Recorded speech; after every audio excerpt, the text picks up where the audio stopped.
বেগৰ ভিতৰত গোটেই অৱস্থা নিগনি কাটি খতম কৰি দিলে। এইফালে দেখিছেনে, এই তলত সোমাই আছিলে বেগটো, চোৱা নাছিলোঁ, এই অৱস্থা কৰিলে কাটি।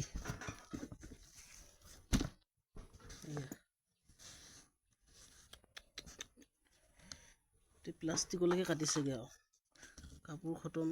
এই টিফিন ভৰাই থোৱা আছিলে, কাটি খতম কৰি দিলে। কি গাল দেখিছেনে, একেলগে ইমান নিগনি মই আগতে দেখি পোৱা নাছিলোঁ। দেখিছেনে, সিহঁতৰ পোৱালি পৰা ধৰি গোটেই খানদান গাঁও বনাই দিলে বেগটোৰ ভিতৰত। এইবিলাক ধৰি আনিছোঁ এতিয়া। এনেকুৱা অত্যাচাৰী জীৱ দেই, এইবিলাক ধ্বংস কৰি দিলে গোটেই। দেখিছেনে কিমান নিগনি,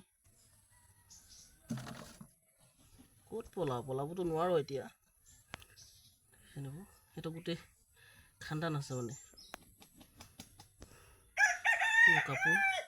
কাপোৰ কাটি সিহঁতি বাঁহ বনাই লৈছে, আৰু আমি সিহঁতে